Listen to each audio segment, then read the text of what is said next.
Hello everyone. हम लोग इस जो सीरीज़ है इसमें हम स्टार्ट करते हैं कि सेलेक्ट कमांड। इस वीडियो के अंदर मेनली हम सेलेक्ट कमांड के ऊपर वर्क करेंगे। सेलेक्ट कमांड हमारा SQL that is structured query language के अंदर यूज़ होता है। स्टेटमेंट यूज़ होती है सेलेक्ट कमांड की टू फेच योर रिकॉर्ड्स, मतलब आपका टेबल में से डाटा देखने के लिए हम लोग सेलेक्ट स्टेटमेंट को यूज़ करते हैं। So let's see how we can execute this select statement and what are the different ways in which you can query your table. That means how you can fetch your records from the table. So to begin with you need a MySQL. तो we'll be working on MySQL. तो MySQL अगर आपके पास नहीं है system में, so I will be giving I have given a description on एक मैंने link दिया हुआ है डिस्क्रिप्शन के अंदर। I have given a link in the description box. आप उस लिंक पे डायरेक्ट क्लिक करके you can download the same version जो मैं अभी यूज़ कर रहा हूँ। And in the description you will also get a link for the tables that I will be using. तो आप वो टेबल्स भी exactly as it is use कर सकते हो। So let's start with. So first of all अगर आपने MySQL install कर लिया तो इट विल, जैसे ही आप ओपन करोगे it will ask for a password. So I will enter the password and once I enter the password you can see this MySQL and a greater than sign. So what does this MySQL and a greater than sign represents? This is actually known as your MySQL prompt. तो इसको हम लोग MySQL prompt बोलते हैं। That means अगर ये नज़र आ रहा है इसका मतलब ये आपका प्रोग्राम रेडी है आपसे स्टेटमेंट लेने के लिए। जब तक ये नहीं आएगा that means you cannot give any new statement. तो first and the foremost thing is you require the tables. तो टेबल आप क्या करोगे, डिस्क्रिप्शन बॉक्स में जाओगे, वहाँ पे लिंक होगा टेबल्स का। तो you just have to open that text file, उधर से आप कॉपी करोगे। सो कॉपी करने के बाद आप क्या करोगे, I will just show you how you can copy it. Now you will get a file something like this. So आपको क्या करना है, इसके अंदर का सारा टेक्स्ट कॉपी कर लेना है, जितना भी इसमें है सारा टेक्स्ट कॉपी कर लेना है। अगर आपको कॉपी करने में इसमें इशू आ रहा है, you can just go to edit and click on this select all option, या फिर कंट्रोल ए शॉर्टकट भी आप यूज़ कर सकते हो। तो मैंने सेलेक्ट ऑल किया। After that you can go to edit and just copy this. So once you copy you will come back to MySQL और यहाँ पे सिंपली आपको एक राइट क्लिक करना है। तो जैसे ही आप राइट क्लिक करोगे ये आपकी बहुत सारी स्टेटमेंट एग्जीक्यूट हो जाएंगे। Don't worry about that. So these all statements actually what all they do is they install or give the command to create the tables and store the data into those tables. Now our database is ready. We have all the required tables also. So let's start with the first statement. So select statement में जैसे जैसे मैं statement use करूँगा you will be able to see on the right top आपको नज़र आ जाएंगे कि कौन सा statement हम लोग use कर रहे हैं। Then I will try to explain each and everything of that statement. So let's begin with the first statement, that is your select star from table name. Okay, so let's execute that command, that is select star from and then table का नाम। But अब table का नाम तो हमें पता ही नहीं है। तो हम लोग अभी क्या करेंगे, पहले ये देखेंगे कि जो हमारा प्रेजेंट डेटाबेस ओपन है उसमें कौन कौन से टेबल अभी हम लोगों ने क्रिएट किए हैं। So if we write the command show and then just write the name tables. So show tables. So this is a statement which will display the name of the tables which exist in a particular database which is open. So you can see here it says tables in showroom. That means जो database है उसका नाम हमारा showroom है और उस showroom database के अंदर ये जो showroom database हमारे पास है, इस showroom database के अंदर ये हमारे चार टेबल एग्जिस्ट कर रहे हैं। So we have this 4 tables. So these are the customer, employee, sale and inventory table. तो ये हमारे 4 टेबल है, हम किसी भी टेबल का यूज़ कर सकते हैं। तो हम लोग अभी जो सेलेक्ट स्टेटमेंट इस वीडियो में यूज़ करेंगे तो we will be using that employee table. Okay, so I will now, अब मुझे क्योंकि टेबल का नाम पता चल गया है, so now I will be writing the command. So my statement will B select star from and then the table name, that is employee. और आफ्टर एवरी स्टेटमेंट आपको सेमीकोलन लगाना है। अगर आप सेमीकोलन लगाना भूल जाते हो, that means if you don't specify semicolon it will not execute your command. आपके जो स्टेटमेंट आपने लिखा है वो उसको रन नहीं करेगा, बिकॉज उसको एंडिंग जो उसको की चाहिए वो एंडिंग की उसको नहीं मिल रही है। तो अगर आप सिंपली एंटर प्रेस करते हो तो आपने नोटिस किया further it is asking for what you want to give more, that means आपके कमांड को रन नहीं किया उसने. No worries, you can break your command into multiple line also. तो आप मल्टीपल लाइन्स में भी स्टेटमेंट को लिख सकते हो, कोई इशू नहीं है. तो सेमीकोलन अभी भी लगा सकते हो. So once you put a semicolon and press enter, now it will actually read it as select star from employee and a semicolon. Now if I press enter, so it actually displayed me the entire table of the employee. Now अब इसके अंदर हम समझते हैं कि ये जो star है what does this actually represent, ये स्टार क्या रिप्रेजेंट करता है. तो this star actually represents to display the entire table. So if you want to entire column, so that means if you want to show all the columns का मतलब क्या हो गया. So all the columns का मतलब हो गया, that means if you want to show, if you have this table, so यहाँ पे हमारे पास ये columns exist कर रहे हैं. So these are the columns. So we have emp id, we have emp name, we have dob, we have doj, we have designation and salary. And वो सारे column हमें show कर रहे हैं. So there are 6 columns and it is displaying all the 6 columns to us because of this asterisk sign. तो जब आप select asterisk sign लगाते हो, then from लगाना compulsory, it is a part of the statement. Then table का नाम, जो table होना चाहिए opened database के अंदर, ठीक है. तो आपका उस टेबल के अंदर के सारे कॉलम्स वो शो कर देगा.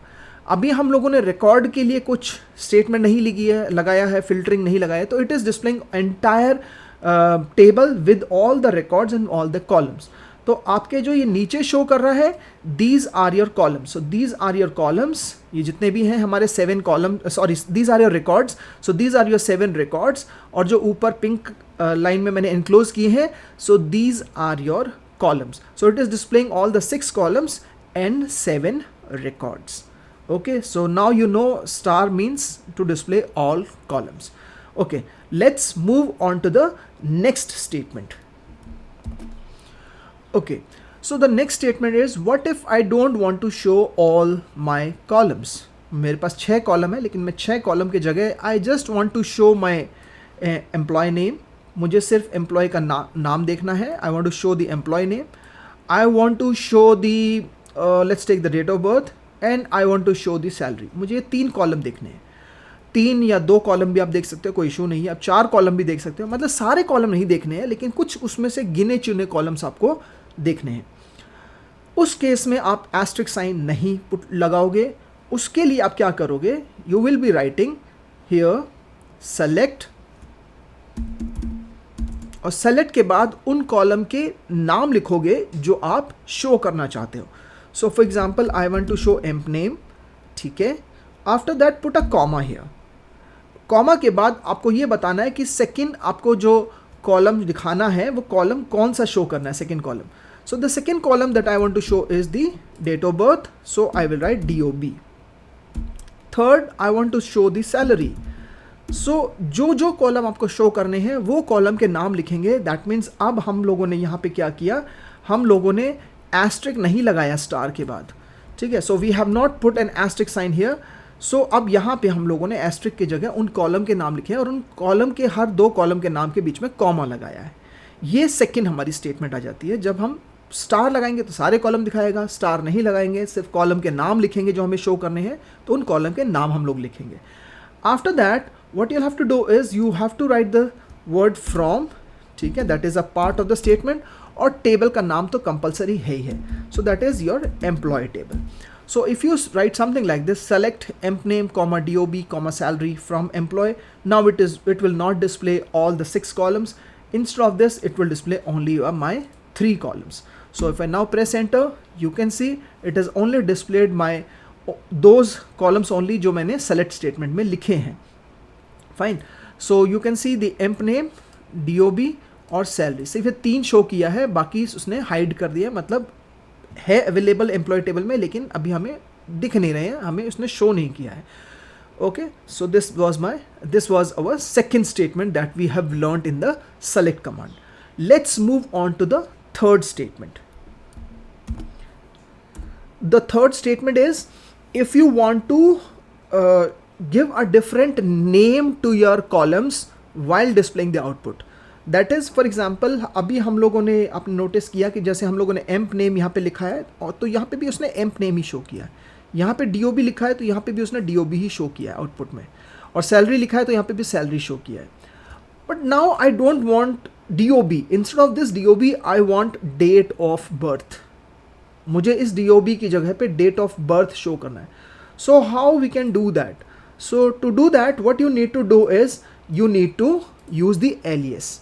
So for that you have to write select, then select के बाद आपको कॉलम का नाम लिखना है जो शो करना है, और कॉलम के नाम लिखने के बाद जैसे इसको मैं अगर चेंज नहीं करना चाहता हूँ कोई बात नहीं, just put a comma, DOB के बाद मैं स्पेस दूंगा और स्पेस के बाद मैं लिखूंगा date of birth. Now this is the first way. आप स्पेस की जगह पे यहाँ पे एक चीज़ और लगा सकते हो एज, वो आपकी मर्जी है, बिना उसके भी एक चीज़ रन करेगी, और आप एज लगाते हो still it will work. So there are different ways to use और रीनेम योर कॉलम्स। तो पहला तरीका तो है आप स्पेस देके और सिंपली एक वर्ड लिख सकते हो, और उसके बाद आप यहाँ पे कॉमा लगा सकते हो लास्ट में, that is if you put a comma here and then after that आपने लिखा salary from and then employ.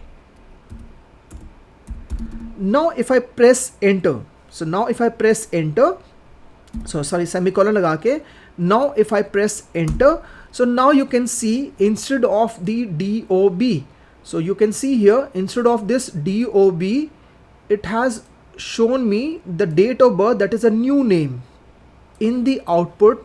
That means you can see here instead of DOB it has shown the date of birth. तो दो चीज़ें हैं, DOB या date of birth, it will only display a new name for जहाँ पे भी आप लोगों ने यहाँ पे उसको स्पेसिफाई किया होगा, it will display that new name.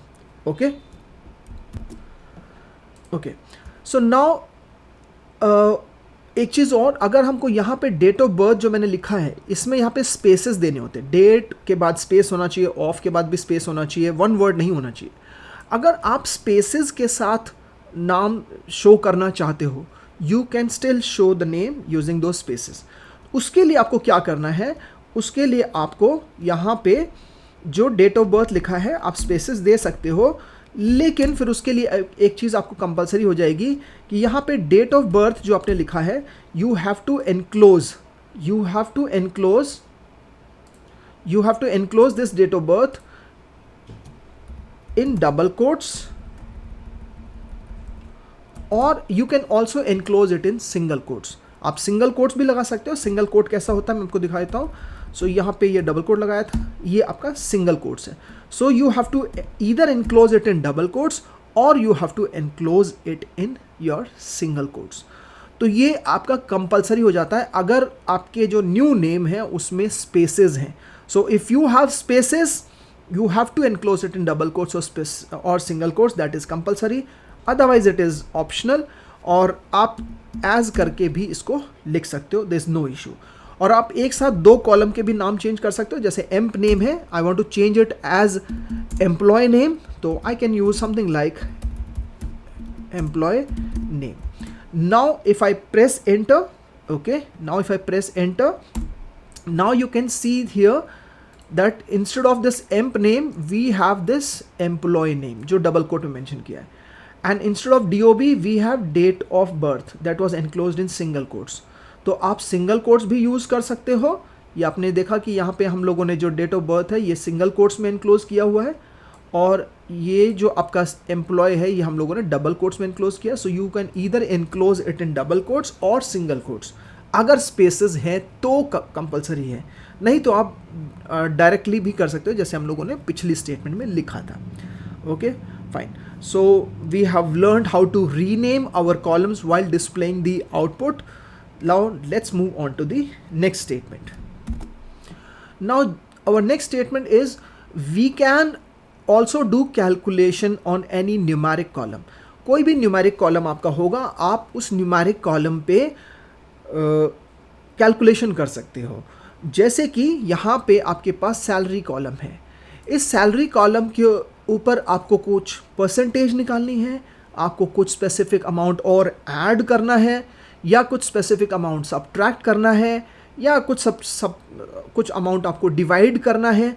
Then you can use those numerical operators जो आपके कीबोर्ड में होते हैं। प्लस के लिए you will be using plus sign, minus के लिए आप माइनस साइन ही यूज़ करोगे, मल्टीप्लाई के लिए you will be using that asterisk sign only, और डिवीजन के लिए you will be using that forward slash. So let's start how we can do the calculation.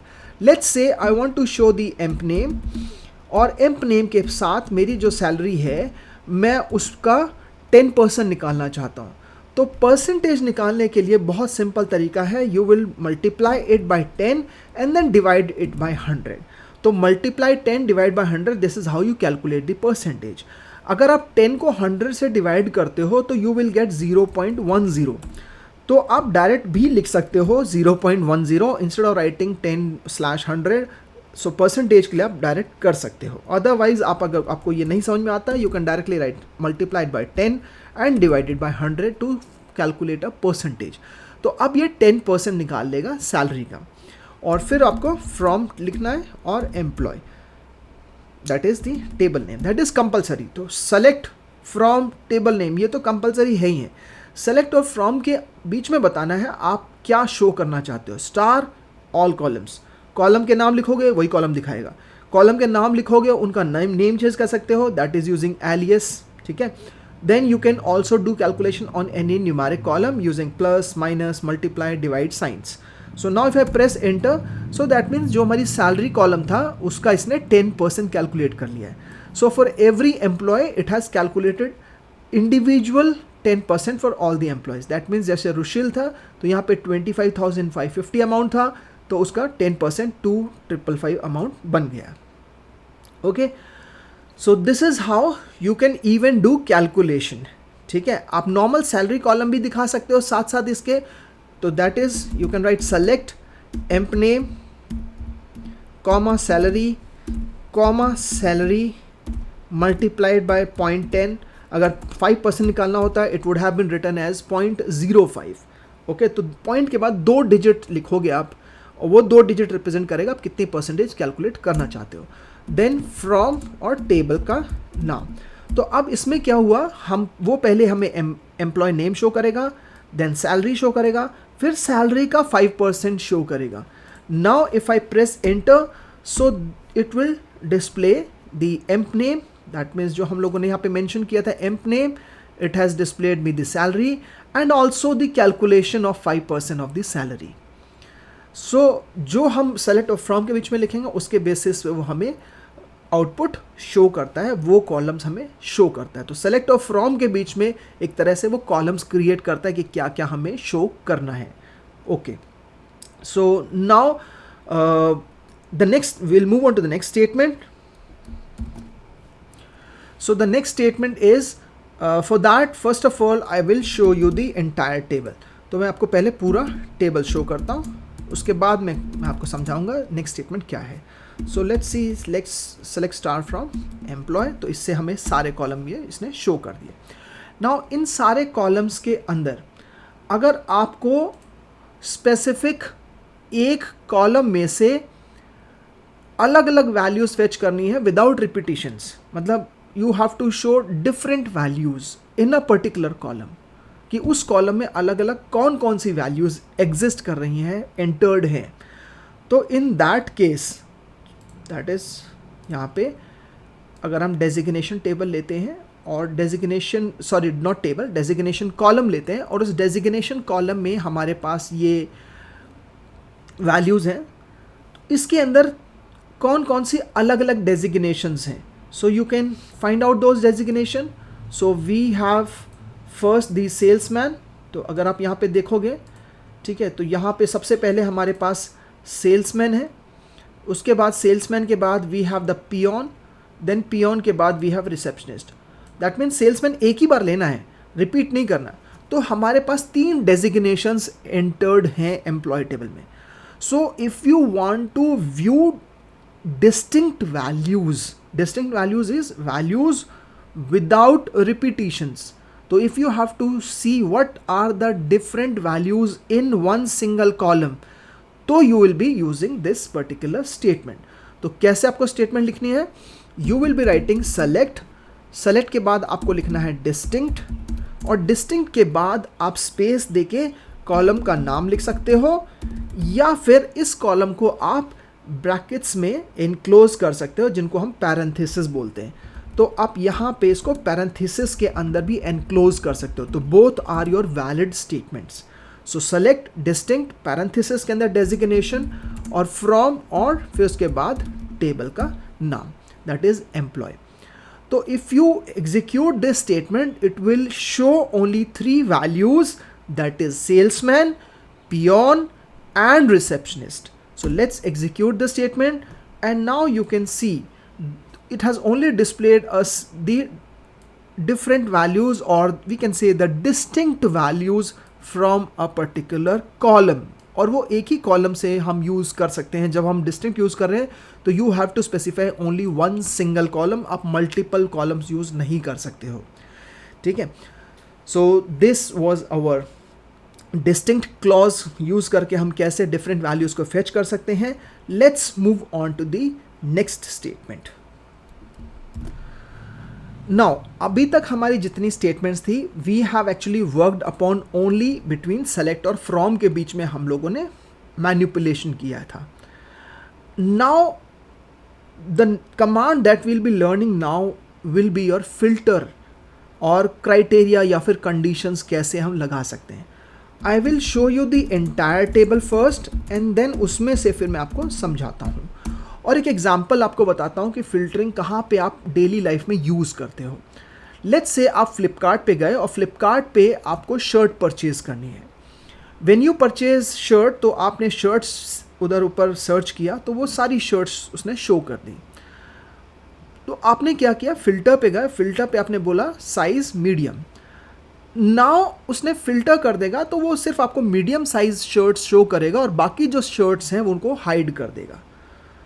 This is filtering. Now further you want कि I only want a black colour shirt, so in that case you again go to filter and then colour में जाके आपने choose कर लिया black. तो अब वो सिर्फ ब्लैक कलर की शर्ट्स और मीडियम साइज शर्ट शो करेगा और बाकी शर्ट शो नहीं करेगा। This is how the filtering actually works. Same यहाँ पे अभी तक हम लोगों ने जो वर्क किया था वो अभी कॉलम्स पे वर्क किया है। Columns means how you want to display your columns. You want to display all the columns, just put an asterisk sign. If you don't want to show the all the columns, just specify the name of the columns that you want to show. That is, for example, I want to show the employee name, just write that name, the date of birth, and let's say designation. तो आप इन तीनों का नाम लिखोगे। आप alias करके उनके नाम को रीनेम भी कर सकते हो। When you are showing the output, you can do calculations also, you can show different values from that particular column also. So that was between select and from only. लेकिन filter लगाने के लिए इसमें एक हमारा स्पेशल क्लॉज यूज़ होता है, उस क्लॉज का नाम है वेयर। तो यहाँ पे जब आप फिल्टर करना चाहते हो अपने रिकॉर्ड्स को, तो रिकॉर्ड्स हमारे कहाँ कहाँ पे हैं, तो जितने भी हमारे रिकॉर्ड्स हैं वो यहाँ से लेके यहाँ तक ये रिकॉर्ड्स हमारे हैं, ठीक है। So these are our records, ठीक है। I will take a different colour so that it is more visible to you. So these are our records. तो इन रिकॉर्ड्स पे आप जब कोई फिल्टरिंग करना चाहते हो तो आप उस क्लॉज को यूज़ करोगे। Let's say I want to view only the salesman's record. मुझे सिर्फ सेल्समैन के रिकॉर्ड चाहिए, बाकी रिकॉर्ड्स मुझे नहीं देखने। तो हम कैसे कमांड लिखेंगे? सो उसके लिए आप क्या करोगे, वेयर क्लॉज लगाओगे। So this where clause is very important for doing your filtering part. तो उसके लिए आप क्या करोगे, what you want to show, I want to show all the columns from which table, let's say employ. Now filter करने के लिए आपका एक स्पेशल क्लॉज यूज होता है, उस क्लॉज का नाम है वेयर, ठीक है। वेयर लिखने के बाद आप क्या करोगे, यहाँ पे उस कॉलम का नाम लिखोगे जिसके ऊपर आप फिल्टर करना चाहते हो। उस कॉलम का नाम है डेजिग्नेशन। क्योंकि मुझे सिर्फ सेल्समैन के रिकॉर्ड्स देखने, बाकी रिकॉर्ड्स नहीं देखने, तो मैं यहाँ पे उस कॉलम का नाम मेंशन करूँगा। So I will write here designation, and after that I will put the relational operators.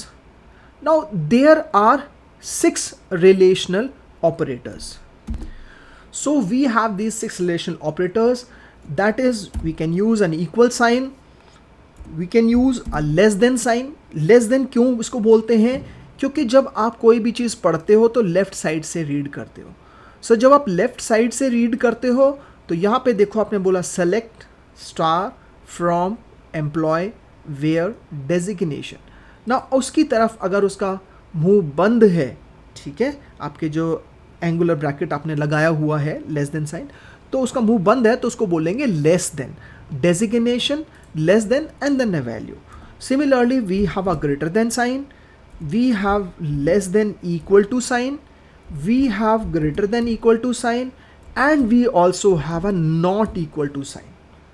ठीक है, so these are your 6 relational operators that you can use. तो अभी फिलहाल हमें डेजिग्नेशन जिसका सेल्समैन है वो देखना है, तो यहाँ पे हम इक्वल वाला रिलेशनल ऑपरेटर लगाएंगे. तो यहाँ पे रिलेशनल ऑपरेटर आपने इक्वल लगाया और फिर जितनी वैल्यूज़ आप मेंशन करोगे आप इस चीज़ को माइंड में मेकअप कर सकते हो, तो कि वो वैल्यू आपके सिंगल कोट या फिर डबल कोट के अंदर आएगी वो वैल्यू. न्यूमेरिक वैल्यूज़ में ये ऑप्शनल होता है, लेकिन आप सारी वैल्यूज़ को एनक्लोज कर सकते हो इन सिंगल कोट्स और double quotes.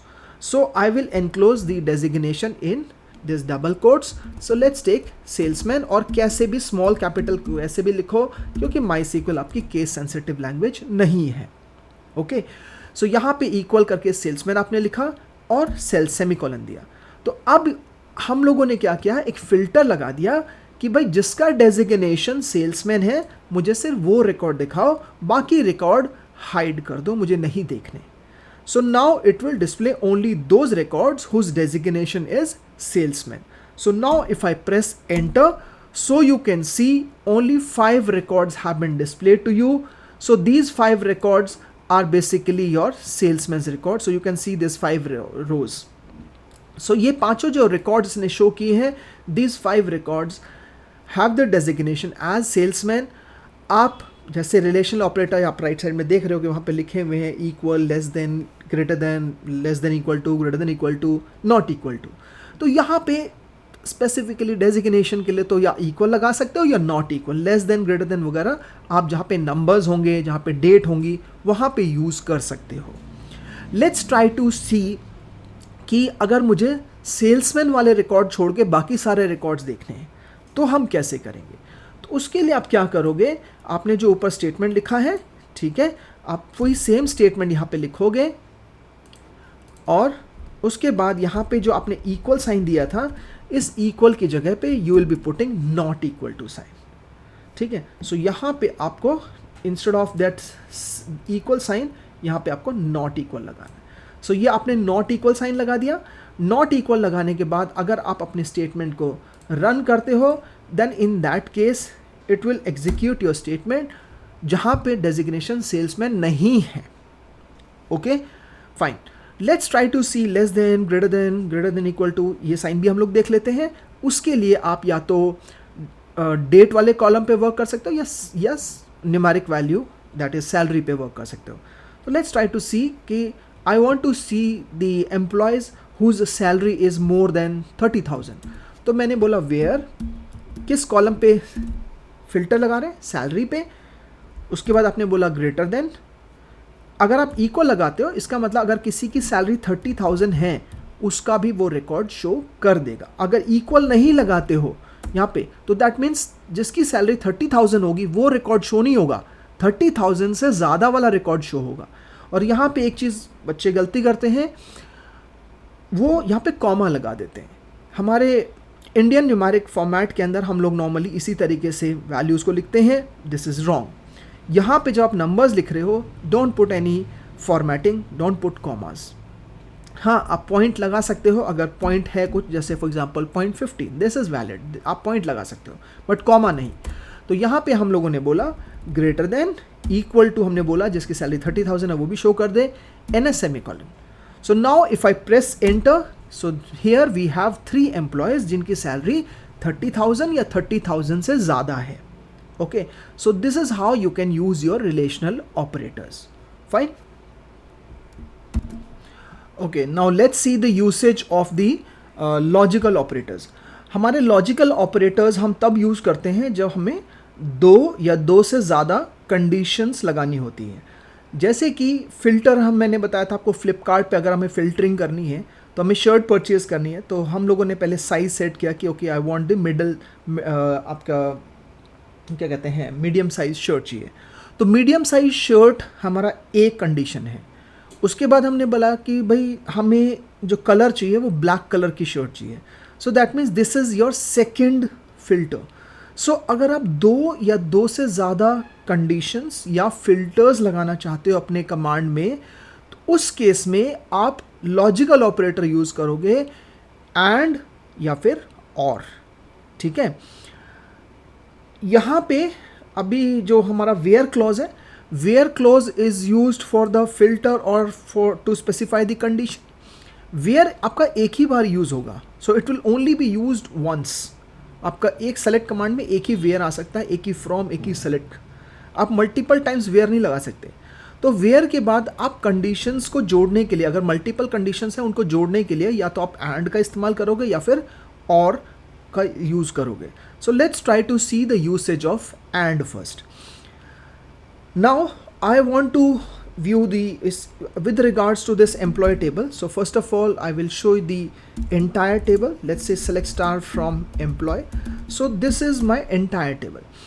Now I want to view the salesman whose salary is more than 30,000.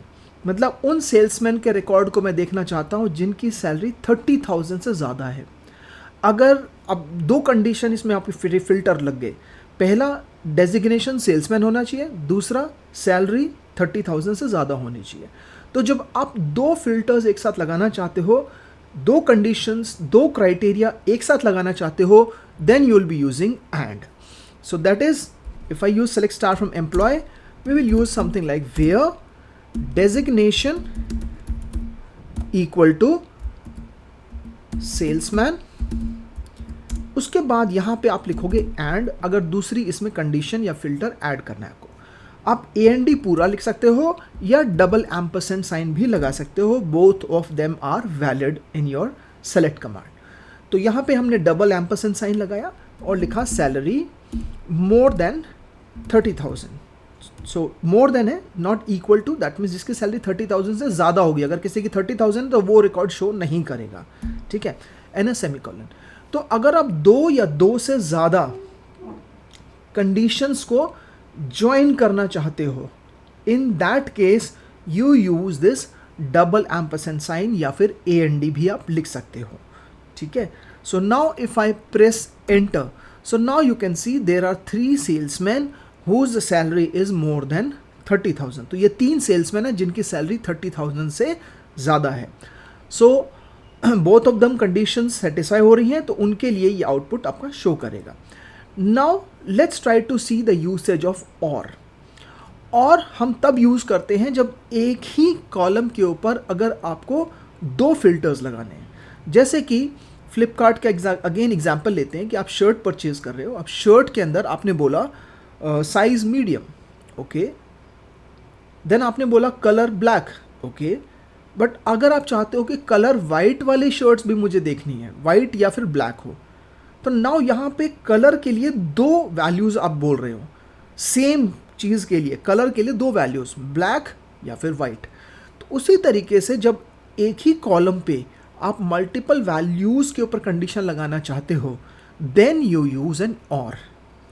Let's take an example here. First of all I will show you the entire table, okay. Now यहाँ पे मैं designation जिनका peon है और salesman है उनके record देखना चाहता हूँ, जिसका डेजिग्नेशन सेल्समैन है या फिर पियोन है। अब यहाँ पे एक ही कॉलम पे मैं दो वैल्यूज़ के ऊपर कंडीशन लगा रहा हूँ। दो वैल्यूज़ का मतलब हो गया आई हैव सेड कि the designation can either be salesman or the designation can either be a peon.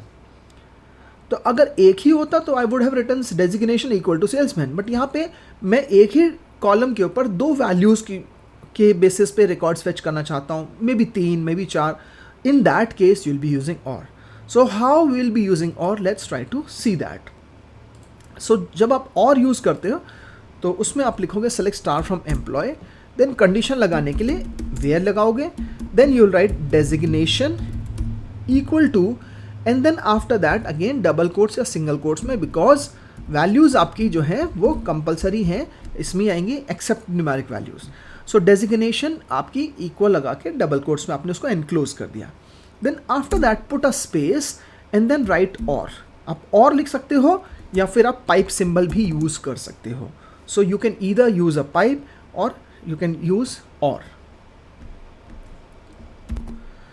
Okay, so after that what you have to write now. यहाँ पे खाली आपको अगेन कुछ बच्चे क्या करते हैं, आपने लिख दिया peon. This is wrong.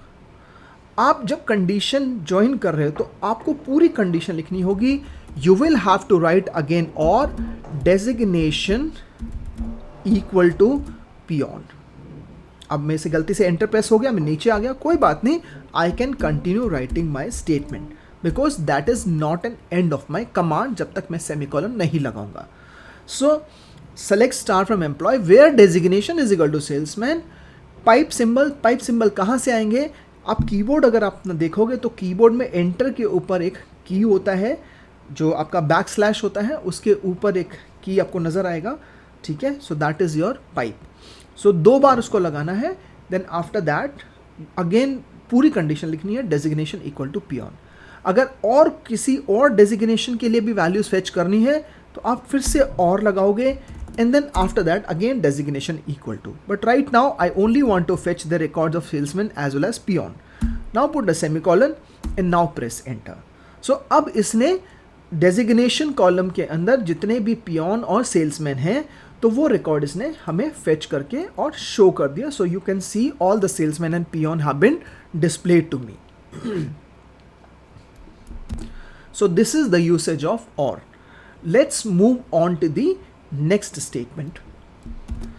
Okay, so the next statement is equivalent to or only, but the only difference is कि यहाँ पे जो next हमारी statement है हम उसमें relational operator use नहीं कर रहे हैं. So instead of using the relational operator equal, less than sign ये सब use ना करके हम direct condition लगा सकते हैं using an in operator. तो आप इन ऑपरेटर यूज करके भी कंडीशन लगा सकते हो. ये जो इन ऑपरेटर है ये आपके इक्विवेलेंट होती है और के. तो जैसे फॉर एग्जांपल अभी हमने ऊपर लिखा स्टेटमेंट जो हम लोगों ने लिखी हुई है, that is your select star from employ where designation is equal to salesman or peon. तो यहाँ पे जो हमारी मेन कंडीशन आप अगर इसमें नोट कर रहे होगे, so the condition is some with this designation equal to salesman or designation equal to peon. तो ये कंडीशन हम इन करके भी लगा सकते हैं. कैसे, let's try to see that. So उसमें आप लिखोगे select star from employ where तक सेम रहेगा, स्टेटमेंट लगानी है. अब यहाँ पे आप पहले कॉलम का नाम लिखोगे जिसके ऊपर आपको मल्टीपल वैल्यूज़ पे और लगाना है. So you will write designation, उसके बाद आप लिखोगे इन. ये इन कैपिटल स्मॉल कैसे भी हो सकता है, it doesn't matter because it is not a case sensitive language. In के बाद आपको ब्रैकेट में वैल्यूज़ लिखनी है, मल्टीपल वैल्यूज़. तो दैट इज़ इन के बाद आप लिखोगे सेल्समैन कॉमा पियोन. सो जो ऊपर का आउटपुट है और इस स्टेटमेंट का जो आउटपुट होगा वो सेम आउटपुट रिटर्न करेगा ये. सो you can either use the upper वाला, मतलब जैसे ऊपर वाली स्टेटमेंट जो हम लोगों ने लिखी है यूजिंग एन और you can instead of use an in operator. तो इन किस तरीके से इसमें काम करता है, जब हम इन यूज़ करते हैं तो उसके अंदर इसका मतलब ये हो गया कि अगर डेजिग्नेशन सेल्समैन है या डेजिग्नेशन पियोन है, अगर एक और लिखना होता तो यहाँ पे कॉमा लगा के हम लिख देते डायरेक्टली, हमें ऐसे नहीं लिखना पड़ता और डेजिग्नेशन इक्वल टू. तो you can specify multiple values in this bracket and when you specify multiple values in this bracket so it will actually give you an output. तो जैसे हम लोगों ने फ्लिपकार्ट पे गए, शर्ट परचेज करनी है तो जिसका कलर हमारा ब्लैक हो या वाइट हो, तो it will be something like where colour in black comma white. Black और वाइट जो है वो डबल कोट्स में आएगा. ठीक है, so it will be something like this. Fine. So I hope you understand the usage of that in operator. The output will be same. जो हमारा ऊपर का आउटपुट आया है वो आउटपुट आपका इस स्टेटमेंट का भी सेम आउटपुट होगा. So if I now press enter, there is a same output. 6 records are being displayed जिसका डेजिग्नेशन सेल्समैन या फिर जिसका डेजिग्नेशन आपका पियोन है, दोनों आउटपुट वो शो कर रहा है हमारा. ठीक है, सो जिसका डेजिग्नेशन आपका सेल्समैन है, यो पियोन है, वो दोनों आउटपुट हमारे शो कर रहा है. ठीक है. So you can either use an in or you can use that और वाला. सो ये अच्छी तरीके से आपको समझ में आना चाहिए कि in is equivalent to here or. Okay, let's move on to the next statement. The next statement is using, that is specifying the condition using the between clause. तो आप जैसे अभी हम लोगों ने in clause यूज़ किया, हम between clause करके भी condition specify कर सकते हैं. तो between हम तब यूज़ करते हैं जब हमें दो values पता है और उनके बीच की हमें range निकालनी है. So I will just show the entire table first. So select star from employee. तो पूरा टेबल हमें डिस्प्ले हो गया. नाउ यहाँ पे अब हमें कंडीशन लगानी है कि जिसकी सैलरी जिसकी सैलरी 20,000 और 30,000 के बीच में है. So I want to view the records of the employees whose salary is between 20,000 and 30,000. मतलब इन दोनों के बीच में है, इंक्लूडिंग 20,000 एंड 30,000. मतलब अगर किसी की सैलरी 20,000 है, जैसे कि यहाँ पे आप देख पा रहे हो, यहाँ पे पियोन की जो सैलरी है वो आपकी 20,000 है. सो जिसकी सैलरी 20,000 है वो भी दिखाए और जिसकी सैलरी 30,000 है वो भी शो करे. तो आप बिटवीन यूज़ कर सकते हो. For that you will be writing the command as select star from employ and then after that you will write where. Condition लगाने के लिए वेयर तो कंपलसरी है ही. वेयर के बाद you will specify the column name जिसके ऊपर आप कंडीशन लगा रहे हो. तो यहाँ पे हम जो कंडीशन लगाने जा रहे हैं that is on your salary. तो यहाँ पे वेयर के बाद आपका सैलरी के कॉलम का नाम आएगा. So that will be your where के बाद you will specify here salary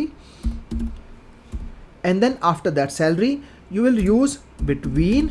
और बिटवीन के बाद आप स्पेस देके यहाँ पे आप लिखोगे first value that is 20,000, comma नहीं लगाना, अगेन डायरेक्ट वैल्यूज़ आएगी, कॉमा इज़ नॉट अलाउड. और फिर यहाँ पे लिखना है A&D. और ये चीज़ ध्यान रखना, ये जो A&D है ये लॉजिकल ऑपरेटर नहीं है, ये बिटवीन का पार्ट है. तो जब भी आप बिटवीन यूज़ करते हो क्लॉज, तो बिटवीन के बाद आप यूज़ करते हो. यहाँ पे डबल एम्परसेंड अलाउड नहीं है, this is not valid. Double ampersand is a logical operator, but ये जो एंड है ये बिटवीन का पार्ट है. तो यहाँ पे एंड लिख के और आपको दूसरी वैल्यू लिखनी है आपको. सो यहाँ पे आपने लिखा select star from employ where, column का नाम जिस पे आपको कंडीशन लगानी है, then between first value and A&D लिखना है पूरा, और फिर उसके बाद सेकंड वैल्यू आपको मेंशन करनी है. जिसकी सैलरी 20,000 होगा वो भी शो करेगा, ध्यान रखना इस चीज़ को, और जिसकी सैलरी 30,000 है वो भी रिकॉर्ड आपको शो करेगा. Put a semicolon. Now if you press enter then in that case it will display all the records of the employees whose salary is between 20,000 and 30,000. I will again reiterate with the words including 20,000 and 30,000. मतलब किसी की salary 20,000 है तो वो भी show करेगा, किसी की सैलरी 30,000 है तो वो भी शो करेगा. Fine, let's move on to the next statement. Okay, so now our next filter या कंडीशन हम बोल सकते हैं that is on the null. Null हमारी पहले ये समझते हैं कि नल का मतलब क्या होता है. सो जो नल हमारी वैल्यूज़ होती हैं, नल का मतलब होता है no value. So for example if you can see here we have in the DOJ we have two nulls. एक यहाँ पर एक नल है और एक यहाँ पे नल है. ये जो नल है इनका मतलब होता है no value. So whenever you see this nulls तो that actually represents no value. So जहाँ पे आप कोई वैल्यू नहीं डालना चाहते हो तो आप वहाँ पे नल देखोगे. तो आप अगर उन वैल्यूज़ के बेसिस पे फिल्टर करना चाहते हो, दैट मीन्स मैं ये देखना चाहता हूँ कि किन किन लोगों का डेट ऑफ ज्वाइनिंग जो है अभी डला नहीं हुआ है. सो इन दैट केस, ठीक है, या जिनका डेट ऑफ ज्वाइनिंग हम बोल सकते हैं अभी नल है, तो in that case you can specify the filter where के बाद that let's see and rewrite it again. So in that case you will be writing select star from employee where.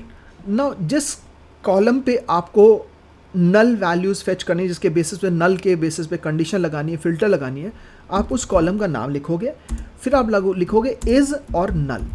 Now ये चीज़ बहुत important है exam में के purpose से भी और नॉर्मल आपके नॉलेज के लिए भी, कि जब भी हम नल के लिए कंडीशन लगाते हैं तो आप कभी भी उसको इक्वल नल नहीं लिख सकते. This is wrong. Because equal के बाद हरदम हमारे पास कोई वैल्यू होनी चाहिए, बट नल क्या है, ये वैल्यू नहीं है, null is not a value, so it will give you an error. So therefore what you have to specify is whenever you have to put a condition on null, that means you want to fetch your records कि जहाँ पे DOJ that is date of joining आपका null है, तो आपको null के लिए is null लिखना होगा, equal null wrong होता है, तो ये अच्छी तरीके से इसको समझ लो. So whenever we have to put a filter on the null values, not null values because null are not values, on the null you have to use is null, not equal null. ठीक है. If I press enter, so there are two employees whose date of joining is right now null. Okay, so now we have learned the filter, that is how we can use the is null और equal null हरदम हमारा गलत होगा, ये चीज़ ध्यान रखना. Let's move on to the next statement. The next statement is something known as a pattern matching. Pattern matching का मतलब ये होता है कि अगर मान लो आपको किसी कॉलम के अंदर पूरी एग्जैक्ट वैल्यू नहीं पता है, बट उसके इनिशियल्स पता है. इनिशियल्स का मतलब हो गया शुरू की वैल्यू पता है कि वो बिगन, उसमें शुरुआत किस चीज़ से हो रहा है, उसके लास्ट में क्या है, या उसके बीच में कोई वैल्यू पता है, तो उस केस में आप पैटर्न मैचिंग कर सकते हो. Now for that I will again show you the first of all the entire table. ये हमारा पूरा टेबल है. अब पैटर्न मैचिंग के लिए normally we will be using the columns जिनके अंदर आपका कुछ वैरकैर वैल्यूज़ हैं, मतलब अल्फ़ाबेट्स हैं. ठीक है. So for example M name पे कर सकते हैं हम लोग, डेजिग्नेशन पे कर सकते हैं. So let's start with the first one. So यहाँ पे जैसे मैंने बोला सेलेक्ट स्टार फ्रॉम एम्प्लॉय, मैंने बोला जिनका डेजिग्नेशन या एम्प्लॉय नेम्स पे वर्क करते हैं, तो उस केस में हम पैटर्न मैचिंग कैसे लगाएंगे एम्प्लॉय नेम पे, तो वेयर एम्प नेम. अब एम्प नेम के बाद लाइक लिख के आपको पूरा नाम नहीं पता, लेकिन आपको उसके कुछ पार्ट ऑफ द नेम पता है, तो आप पैटर्न मैचिंग यूज़ करोगे. पैटर्न मैचिंग के लिए दो करेक्टर्स यूज़ होते हैं, एक होता है परसेंट सिंबल और दूसरा होता है अंडरस्कोर. परसेंट का मतलब होता है एनी और नन करेक्टर्स. एनी और नन करेक्टर्स का मतलब हो गया करेक्टर हो भी सकता है, और हो सकते हैं तो कितने भी हो सकते हैं, उसकी कोई गिनती नहीं है, और नहीं भी हो सकते. That means there can be any number of characters or there can not be any character. तो यहाँ पे जैसे फॉर एग्जांपल मैंने बोला कि जिसका नाम ए से शुरू होता है वो मुझे रिकॉर्ड दिखाओ, तो क्या लिखूँगा मैं, आई विल राइट ए. मुझे शुरू का पता है ए है, लेकिन उसके बाद क्या है, कितने करेक्टर्स हैं मुझे नहीं पता है, तो I will be using percent sign. Now if I execute this statement, हरदम आपकी जो पैटर्न मैचिंग होगी वो उसके लिए आप लाइक क्लॉज यूज़ करोगे. ठीक है. तो पहले आप वेयर तो कंपलसरी है ही, बिकॉज ये फिल्टर है, तो फिल्टर के लिए आपको वेयर लगाना है. देन किस कॉलम पे आप फिल्टर लगाना चाहते हो, देन पैटर्न मैचिंग के लिए आपको लाइक लगाना पड़ेगा. पैटर्न मैचिंग आप तब यूज़ करते हो जब आपको पूरा नाम नहीं पता, पार्ट ऑफ द नेम पता है. तो आप परसेंट तब यूज़ करोगे जब आपको ये नहीं पता कि ए के बाद कितने हैं भी या नहीं भी हैं, तब आप यूज़ करोगे. तो अब यहाँ पे जिसका नाम ए से शुरू होता है, that means only one name is there, that is Arpit का जो नाम है वो ए से शुरू होता है, तो इसने सिर्फ एक ही रिकॉर्ड इसने शो किया. नाउ लेट्स सी कि जिनका नाम ए पे एंड होता है, तो उस केस में मैं लगाऊंगा परसेंट ए. परसेंट ए का मतलब हो गया कि लास्ट में ए है, सो उसके शुरू में कितने भी करेक्टर्स हो सकते हैं, नहीं भी हो सकते हैं, लास्ट में ए होना कंपलसरी है, बस ये हमने बोल दिया. तो यहाँ पे परसेंट ए में एक ही है, दैट इज़ संयुक्ता. ओके. सो ये हम लोगों ने देख लिया कि बिगनिंग, लास्ट. अगर फॉर एग्जांपल मैं ये देखना चाहता हूँ कि जिसके नाम में कहीं पर भी ए हो मुझे दिखाएं, तो उस केस में मैं लिखूँगा परसेंट ए परसेंट. जब हम परसेंट ए परसेंट लिखते हैं तो पूरे एम्प्लॉय नेम में कहीं पर भी ए होगा तो वो रिकॉर्ड को आपको शो करेगा. So now let's see that. So there are 6 records जहाँ पे नाम में ए है, वो कहीं पे भी हो सकता है. फॉर एग्जांपल अगर आप यहाँ देखो संजय में यहाँ पे ए है, यहाँ पे ए है, ये भी ए है, तो कहीं पर भी ए देखने के लिए आप परसेंट और उसमें एक जो भी आप देखना चाहते हो वो इनक्लोज कर दोगे. फॉर एग्जांपल जैसे हम लोगों ने यहाँ पे किया था, तो this is something known as your pattern matching. Now underscore हम लोगों ने यूज़ नहीं किया है पैटर्न मैचिंग में. तो अंडरस्कोर जो होता है वो होता है एग्जैक्टली वन करेक्टर. तो फॉर एग्जैक्टली वन करेक्टर के लिए आप अंडरस्कोर यूज़ करोगे. दैट मीन्स फॉर एग्जांपल मैं ये देखना चाहता हूँ कि सेकेंड पोजीशन पे ए किस किस के नाम में है। अब सेकेंड पोजीशन में ए का मतलब ये हो गया, what I will be doing is I will be writing a statement something like this. So select star from employ where emp name like. अब यहाँ पे लाइक के बाद हम क्या करेंगे, सेकेंड करेक्टर ए, तो फर्स्ट करेक्टर क्या है हमें नहीं पता है, तो हम लोगों ने उसकी जगह पे अंडरस्कोर लगा दिया।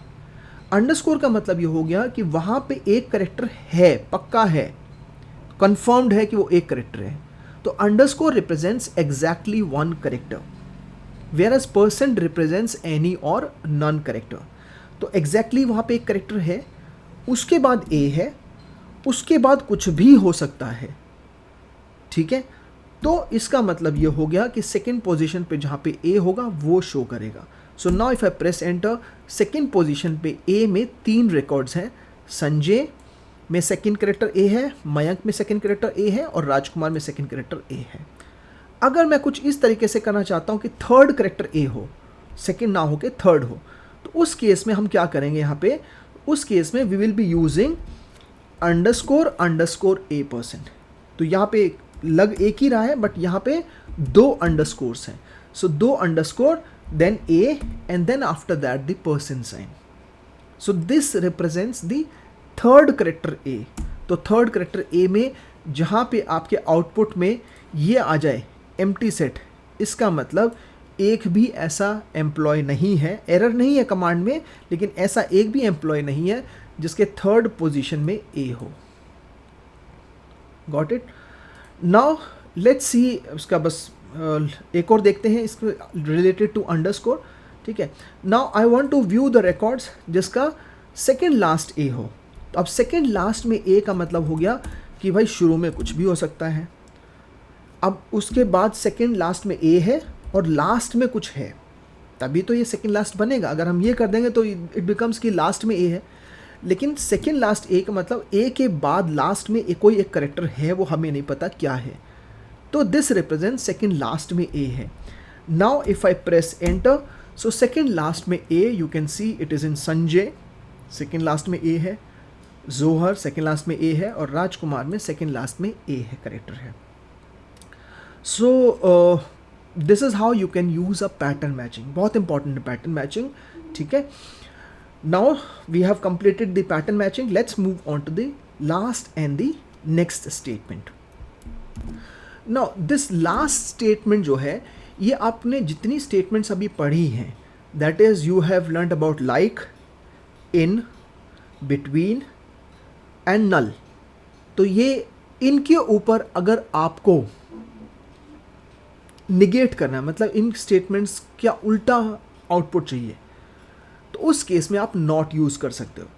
तो नॉट यूज़ करने के लिए, जैसे फॉर एग्जांपल अगर आप लाइक, जैसे हमने ऊपर स्टेटमेंट दिया है कि सेकेंड लास्ट जिसका ए है, तो अगर हम बोलें कि जिसका सेकेंड लास्ट ए ना हो, तो उसके लिए हम क्या करेंगे, we will write something like not here.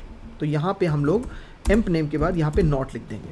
तो जब आप लाइक से पहले नॉट लगा देते हो तो उसका रिजल्ट ऑपोजिट हो जाता है। तो जिसके एम्प्लॉय नेम में सेकेंड लास्ट में ए नहीं है वो आपको आउटपुट शो करेगा। दैट मीन्स इन 3 रिकॉर्ड्स के अलावा बाकी जितने रिकॉर्ड होंगे वो सारे रिकॉर्ड वो शो कर देगा, ठीक है। सो जिसके सेकेंड लास्ट में ए नहीं है वो सारे रिकॉर्ड वो शो करेगा। कहने का मतलब ये हुआ। तो लाइक का उल्टा होगा नॉट लाइक, ठीक है। So for example you can say this, इनमें लास्ट सेकेंड लास्ट में ए किसी में भी नहीं है। देन नल का उल्टा होगा इज नॉट नल, ध्यान रखना। सो फॉर एग्जाम्पल जैसे हमने बोला था select star from employ where DOJ is null. तो जब हमने इज नल लिखा था तो जिसका डेट ऑफ ज्वाइनिंग नल है वो उसने शो किया।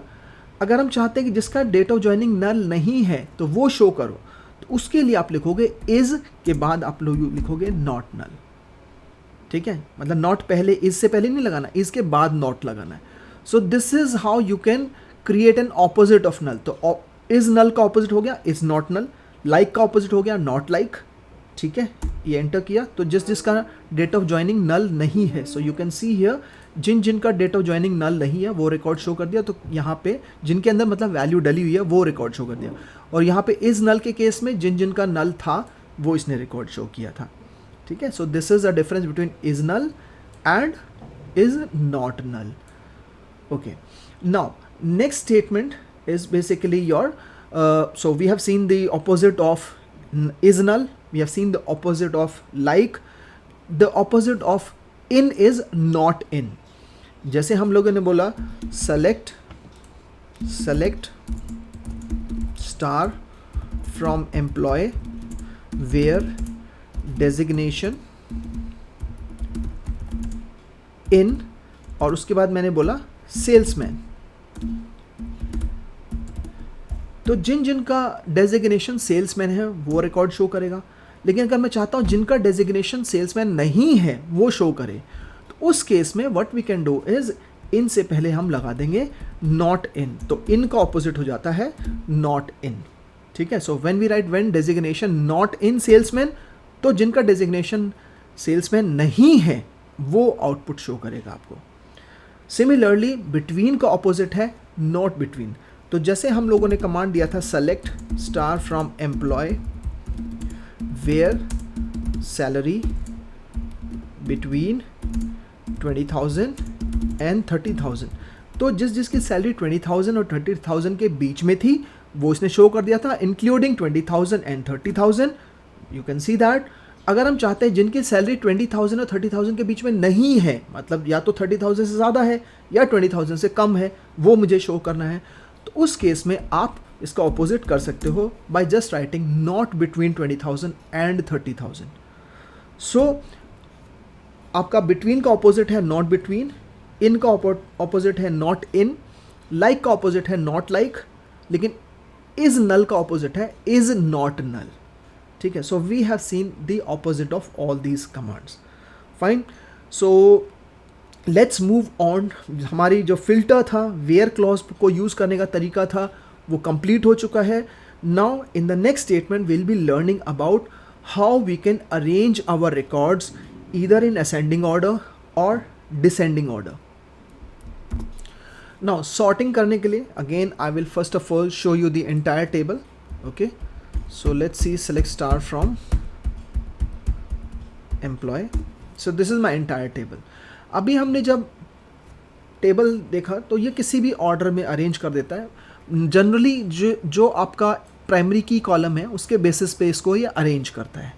Now what if you want to arrange it according to the name, that means मान लो एम्प्लॉय नेम के अकॉर्डिंगली अरेंज करना है, दैट मीन्स जिसका नाम ए से शुरू होता है पहले वो रिकॉर्ड आए देन बाकी record. Similarly if you want to arrange it according to salary or you want to arrange it according to the designation, so how you can do that. So आपका एक नया क्लॉज है इसके अंदर select के अंदर, so that is you can use select star from employ. Then अगर आप वेयर लगाना चाहते हो, मतलब फिल्टर करना चाहते हो, रिकॉर्ड्स को फिल्टर कर सकते हो वेयर यूज़ करके। अगर फिल्टर नहीं करना कोई बात नहीं, आप डायरेक्ट यूज़ कर सकते हो ऑर्डर बाय लिख के। तो ऑर्डर बाय जब आप क्लॉज यूज़ करते हो सेलेक्ट के अंदर, so this order by clause is use to arrange your records either in ascending order or descending order according to the column name that you specify after order by।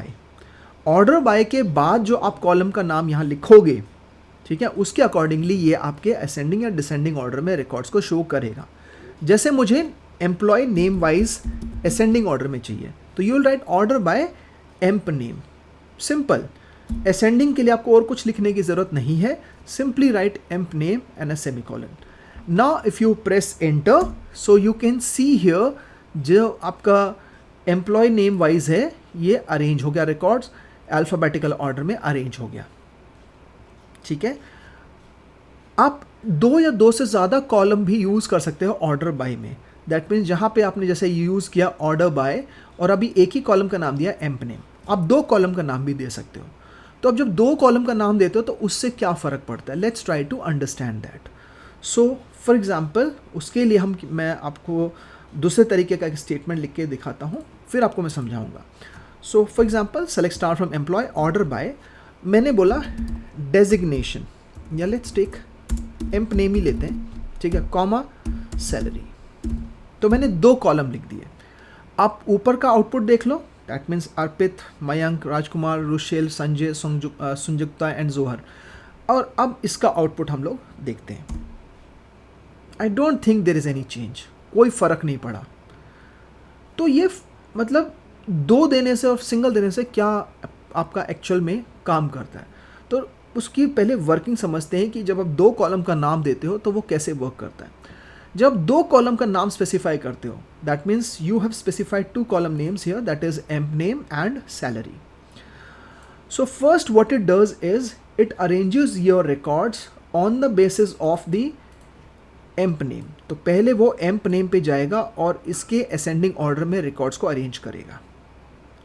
Arrange करने के बाद अगर यहाँ पे 2 नाम same हैं, मतलब अर्पित अर्पित 2 नाम सेम होते, only for those 2 it will go to the salary record, salary column, sorry not record, salary column, and then arrange those 2 Arpits according to the salary. जिसकी सैलरी कम होगी वो ऊपर आ जाएगा, जिसकी सैलरी ज़्यादा होगी वो नीचे आ जाएगा।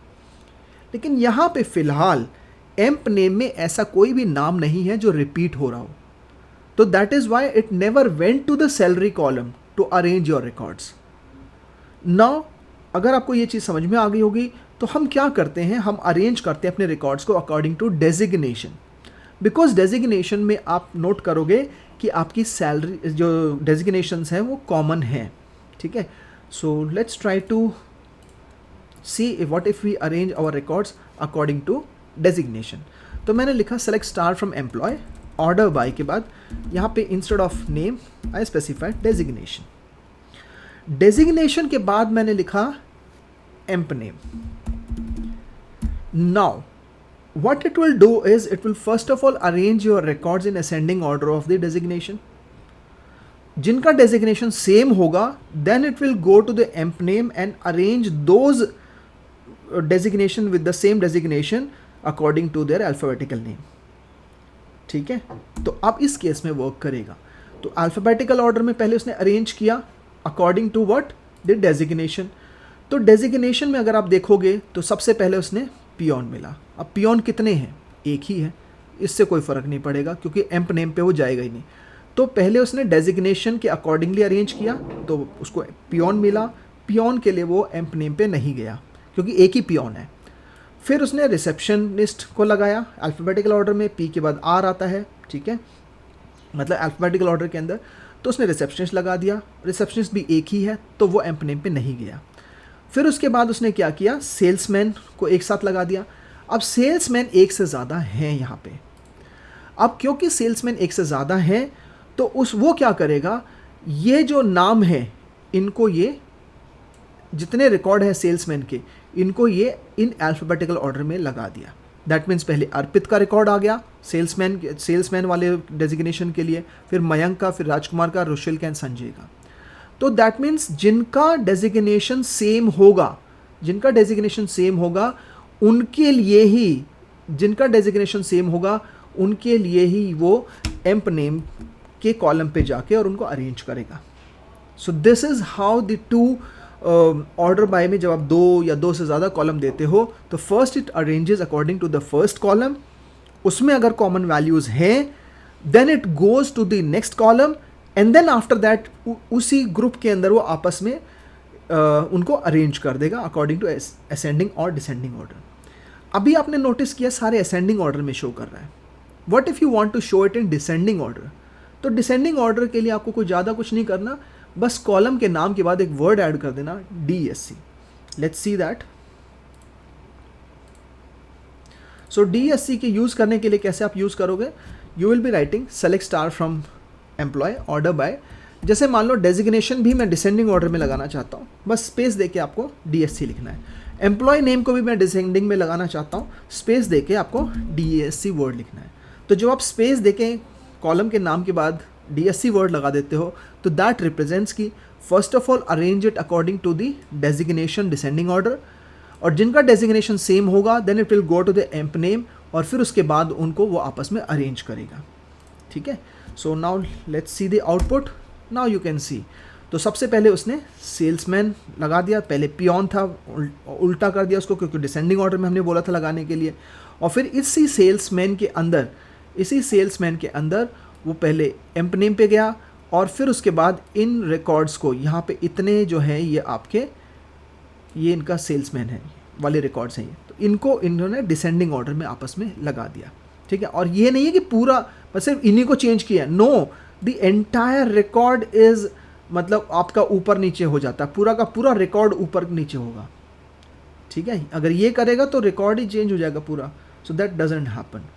सो now you have learned how to arrange your records in either ascending order और descending order. So I hope select statement आपको अच्छी तरीके से समझ में आ गई होगी। आपको अब सेलेक्ट, मतलब इसमें बहुत सारे क्लॉजेज यूज़ हुए, मेन जो क्लॉजेज थे वो आपके थे select, then from, where, order by. Where के अंदर मतलब बहुत इंपॉर्टेंट है, क्योंकि फ़िल्टर जब भी आप करते हो तो फ़िल्टरिंग अच्छी तरीके से आनी चाहिए, पैटर्न मैचिंग आनी चाहिए, नल पे कंडीशन लगानी आनी चाहिए, you should know how to use in, you should know how to use between. So if you have any question, anything, you can just comment, and I'll be happy to answer all your questions. Thank you.